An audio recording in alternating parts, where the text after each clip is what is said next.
O Atalaia Fiel tem um canal de transmissão no WhatsApp para receber os vídeos todo dia e compartilhar a palavra de Deus com seus amigos e familiares. Link na descrição ou no código em tela. Continuemos agora com nosso estudo e que o Espírito Santo oriente nossos corações e ouvidos. Imagina só ter nas mãos uma pequena semente. Uma semente bem comum. Exato, uma semente comum. Mas uma semente que, olha, ao ser solta, ela é levada por um vento que a gente não consegue ver, mas que é capaz de cruzar continentes inteiros em frações de segundo. Nossa! E aí essa semente pousa exatamente na mente de alguém que precisa desesperadamente, sabe, de um pingo de luz e de esperança. Parece até filmes de ficção científica quando a gente fala assim. Pois é, parece mesmo. Mas hoje a gente chama essa semente de botão de like. É muito doido isso. Com certeza. Porque, tipo, ao clicar nesse botão, os algoritmos dessas plataformas digitais, eles entendem que a mensagem carrega um valor vital. Exato, e automaticamente passam a distribuir isso para milhares de outras pessoas, né? Justamente. O que parece ser só, sei lá, um toque numa tela, se transforma num ato gigantesco de evangelismo na era digital. É a propagação das boas novas na velocidade da luz. Perfeito. Então, o convite inicial de hoje para o pessoal que está acompanhando é bem simples, deixem esse like, inscrevam-se no canal para fazer parte dessa comunidade que não para de crescer e sejam incrivelmente bem-vindos a mais um encontro aqui no Atalaia Fiel. É muito bom estar de volta. Bom, hoje o nosso estudo foca no capítulo 24 do nosso material de base. É uma passagem, olha, bem densa e carregada de tensão. Bem carregada mesmo. A gente vai examinar aquele momento super cortante em que os próprios conterrâneos de Jesus olham para ele com um desdém absoluto, sabe, e questionam: não é este o filho do carpinteiro? Sabe o que torna esse estudo de hoje tão fundamental? É que ele nos obriga a olhar para as engrenagens da natureza humana, né? A nossa missão nessa conversa é meio que dissecar a anatomia dessa rejeição. A gente vai observar com uma lupa como a familiaridade extrema, o orgulho ferido e aquelas falsas expectativas acabam criando uma espécie de miopia espiritual. Uma cegueira, né? Exato. Uma cegueira tão profunda que impede as pessoas de enxergarem o divino, mesmo quando ele tá ali, sabe? Fisicamente de pé bem na frente delas. Caramba, isso é muito forte. E o objetivo final é extrair dessa história milenar algumas lições muito práticas de fé e esperança. Porque, e isso é o mais assustador, os mesmos mecanismos de defesa que operaram naquela época continuam bloqueando corações nos dias de hoje. Com certeza. Bom, para a gente situar o cenário, precisamos visualizar a Vila de Nazaré. É o lugar onde ele cresceu, andou por aquelas ruas de terra, sabe, sentiu o cheiro da serragem na oficina. Ele trabalhou arduamente lá, era a vizinhança dele. Exatamente. E, tipo, do ponto de vista puramente humano, o retorno de alguém que saiu de uma pequena aldeia e alcançou uma notoriedade enorme por toda a região costuma gerar festa. Ah, sim, as pessoas querem celebrar, né? Querem participar um pouquinho do brilho daquela pessoa que se destacou. Isso, rola aquele orgulho da cidade natal. Mas o que estava em jogo ali na sinagoga de Nazaré não era uma celebração de sucesso social. O que ia se desdobrar a partir do púlpito daquela pequena congregação era a inauguração de uma verdade cósmica. E o contexto litúrgico daquele momento é riquíssimo, olha. Era o dia de sábado, a comunidade estava toda reunida para a adoração habitual. Certo. Vamos desdobrar isso. Como é que essa cena acontece? Bom, Jesus, seguindo o costume daqueles dias, ele levanta para fazer a leitura. E o rolo que entregam para ele é o do profeta Isaías.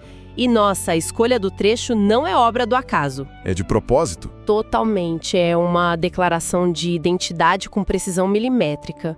Ele não lê uma lei cerimonial ou uma genealogia qualquer. Ele lê a profecia definitiva sobre a missão do Messias, que é aquele que vem para pregar boas novas aos mansos, curar os corações quebrantados, proclamar liberdade absoluta aos cativos, devolver a visão aos cegos e trazer luz para uma humanidade que estava, tateando nas trevas. E o peso gravitacional daquele momento atinge o pico quando ele enrola o pergaminho, senta e diz: hoje se cumpriu esta escritura em vossos ouvidos. Imagina o silêncio pesado na sala nessa hora. E os relatos indicam que a resposta inicial, logo depois que ele fala isso, foi arrebatadora. Sim, as pessoas ficaram maravilhadas. As palavras dele carregavam uma pureza tão inexplicável, sabe? Uma graça tão envolvente que a congregação foi imediatamente tocada. Houve uma manifestação palpável do Espírito Santo naquele ambiente. O preconceito inicial simplesmente desmoronou ali. Exato. As pessoas se emocionaram, expressaram reverência e responderam com fervorosos améns. O invisível se tornou inegável por alguns minutos. Por alguns minutos. Mas é aqui que eu me deparo com uma barreira e, olha, eu preciso confessar uma certa confusão genuína da minha parte. Pode falar. Como a mente humana consegue fazer uma ginástica tão radical? Porque se todos ali sentiram o toque do Espírito Santo a ponto de chorarem e dizerem amém, como que uma multidão passa da reverência celestial para uma fúria assassina em questão de minutos? É assustador, né? Parece um curto-circuito psicológico. Tipo, foi só a lembrança repentina da carpintaria e dos irmãos dele, ou havia algo mais corrosivo operando nos bastidores da mente daquelas pessoas? Olha, essa é a grande charada psicológica do texto. E a resposta vai muito além de uma simples questão de familiaridade com o passado dele. A mudança drástica de comportamento ali ilustra o que hoje a gente chamaria de dissonância cognitiva, operando na sua forma mais destrutiva. O problema não era só lembrar que ele era o filho de Maria. Então o que era o estopim? O verdadeiro gatilho explosivo foi que as palavras de Jesus atingiram, como se fosse uma lâmina incandescente, a chamada justiça própria daquelas pessoas. Peraí, como assim? Porque a mensagem de Isaías parece tão reconfortante, né? Curar os quebrantados, libertar os oprimidos. Onde é que está a ofensa nisso? A ofensa está na implicação do diagnóstico. Ah, interessante. Necessário que o ouvinte admita que ele está doente e aprisionado, certo? Nossa, verdade. Você tem que reconhecer o problema primeiro. Exatamente. E a tradição religiosa cultivada por séculos ensinava o exato oposto. Aquela congregação e a liderança da época, eles se consideravam o suprassumo da pureza. Eles se achavam intocáveis. Totalmente. Eles baseavam a própria identidade no fato de serem descendentes de Abraão e cumpridores muito minuciosos de incontáveis rituais externos. Eles se viam como os juízes da moralidade e não como os pacientes necessitados de cura. Caramba. Então, quando Jesus revela a natureza da sua missão, ele meio que expõe o gigantesco distanciamento deles em relação ao verdadeiro caráter de Deus. A mensagem revelava que os rituais vazios não salvavam, eles eram, na verdade, os verdadeiros cegos e os cativos da história. Olha, isso faz todo sentido agora. É uma baita reação de defesa do ego. E convenhamos, né? É um mecanismo muito humano ridicularizar aquilo que expõe as nossas maiores falhas. Com certeza. Se a gente for criar uma analogia, imagina uma sociedade inteira que sofre de uma doença letal. Todo mundo muito doente. E eles estão lá esperando ansiosamente pela chegada do maior cirurgião do planeta para trazer a cura definitiva para essa doença. Certo. Mas aí, quando a porta do centro cirúrgico se abre, quem entra usando jaleco e segurando o bisturi é o varredor das ruas do bairro. Nossa, que imagem forte. Sabe, aquele homem humilde, sem os títulos acadêmicos formais, que todo mundo cansou de ver limpando as calçadas todo dia? A cura, nas mãos dele, é real, o poder é absoluto. Mas a arrogância daquelas pessoas não permite que a salvação venha de alguém que eles consideram inferior. O orgulho prefere abraçar a doença a aceitar o remédio de uma fonte humilde. Exato. E a sua analogia ilustra a situação perfeitamente. A humilhação voluntária de Jesus, sabe, a sua origem numa família pobre, a ausência de formação nas grandes escolas rabínicas lá de Jerusalém, tudo isso era uma afronta insuportável para o orgulho farisaico. Mexia direto com a vaidade deles. Muito, porque olha, se eles aceitassem que aquele carpinteiro era o Messias prometido, eles teriam que desmoronar toda a arquitetura de poder, de vaidade e de prestígio que eles construíram em torno de si mesmos por décadas. E desapegar disso dói demais, né? Dói muito.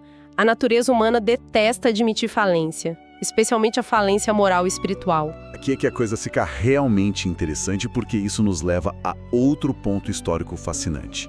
O contraste enorme entre o que o povo queria que o Messias fosse e quem ele realmente era. Havia um abismo de expectativas ali. Um abismo gigantesco, alimentado por um fenômeno psicológico muito conhecido, o viés de confirmação. Como é que isso funcionava na prática? Durante gerações, os líderes de Israel leram os rolos dos profetas usando um filtro muito específico e muito conveniente. Entendi, eles pinçavam o que interessava. Exato. Eles memorizavam e debatiam exaustivamente cada verso que falava sobre a futura glória de Israel, sobre o leão da tribo de Judá, sobre reis que viriam trazer riquezas e domínio global. Eles queriam um troféu. Eles queriam o domínio, mas ignoravam sistematicamente as profecias que falavam do Messias como um servo sofredor, como alguém que seria ferido pelas nossas transgressões. A opressão que realmente tirava o sono deles não era a escravidão do pecado. A urgência daquela época era puramente política. E sendo bem sincero, tentando olhar com alguma empatia para a dimensão humana da história, a opressão imposta pelo Império Romano era muito brutal, né? Sem dúvida. A gente está falando de impostos esmagadores que deixavam as famílias numa miséria extrema, de violência física diária nas ruas, de uma total falta de liberdade civil. É super compreensível que, quando a população sofria tanto no plano físico, o anseio coletivo fosse por uma revolução política. Era uma resposta natural ao sofrimento deles.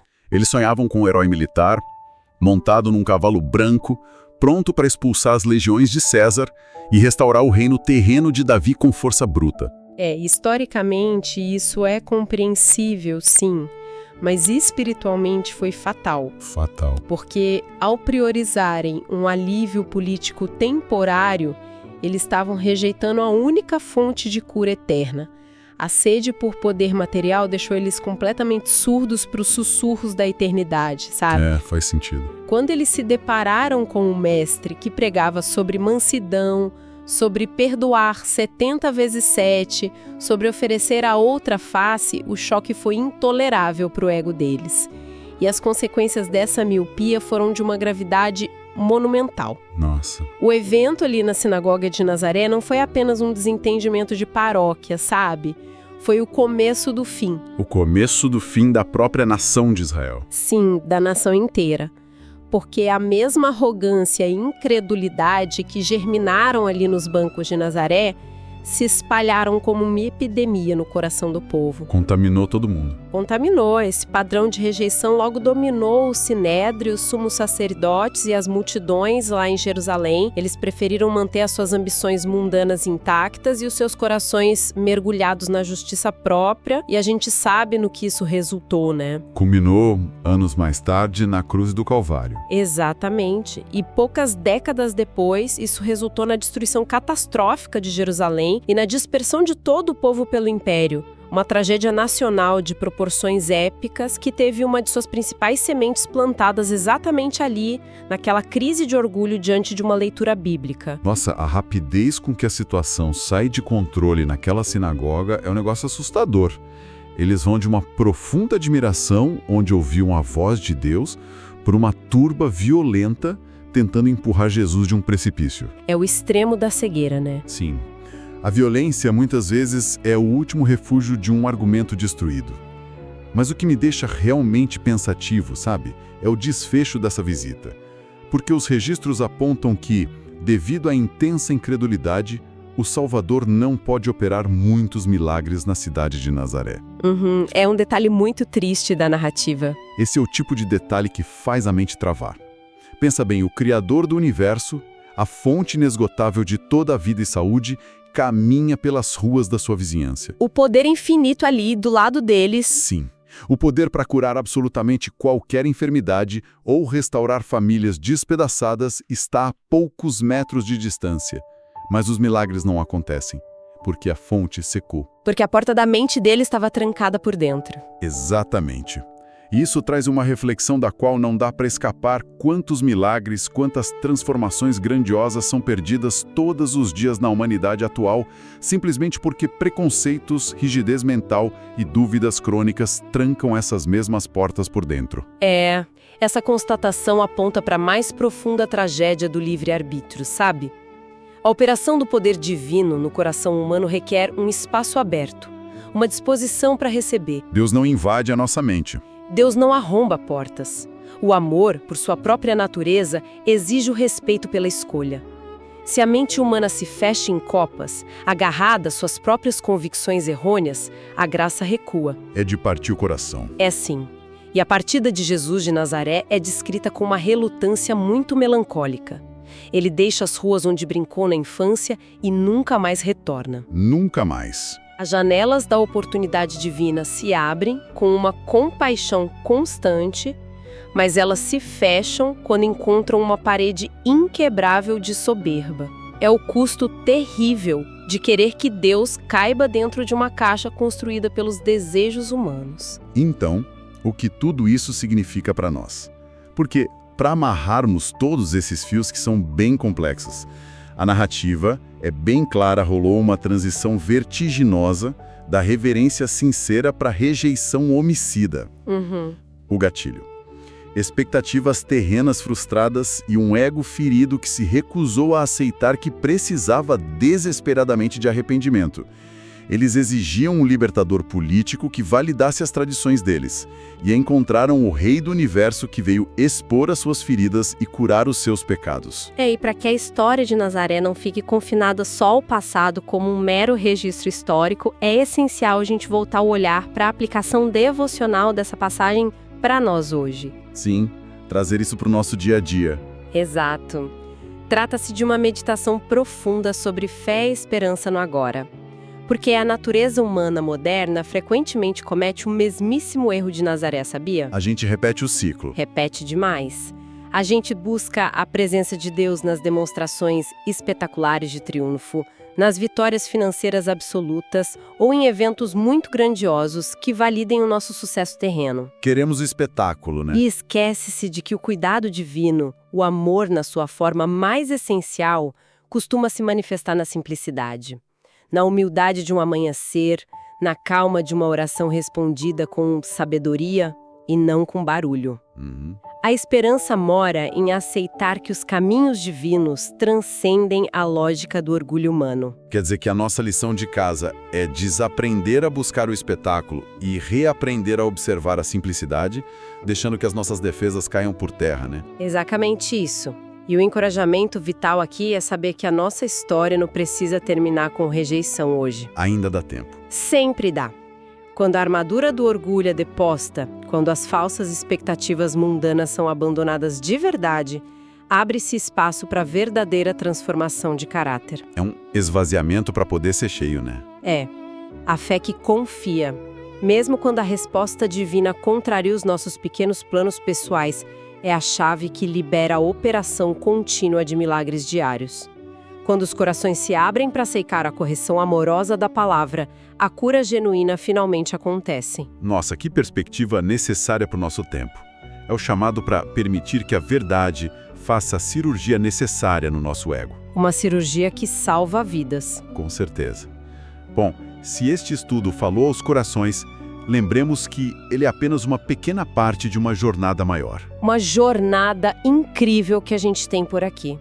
Exato. Aqui no Atalaia Fiel, já temos dezenas e dezenas de estudos bíblicos disponíveis no canal. Inclusive uma jornada completa, capítulo a capítulo, estudando o livro O Grande Conflito, com reflexões sobre profecias, temas espirituais, mensagens de esperança e exames cuidadosos das Escrituras que convidam cada um de nós a olhar a palavra com atenção e reverência. É um material feito com muito carinho. Sem dúvida. Então lembrem-se de se inscrever em nosso canal e deixar um like no vídeo para ajudar mais pessoas a receberem as boas novas de Deus em suas vidas. Esse like é muito importante para essa forma de evangelismo. Um forte abraço a todos e até nosso próximo encontro. E como pensamento final para acompanhar as reflexões de quem está com a gente durante os próximos dias, o grande drama de Nazaré foi a cegueira gerada pelo excesso de proximidade com o cotidiano. Isso deixa uma pergunta no ar. Se a familiaridade gera desprezo, quais são os verdadeiros milagres nas nossas próprias rotinas contemporâneas, a saúde invisível, os resgates diários, as oportunidades de recomeço que estamos ignorando completamente, apenas porque nos acostumamos com eles?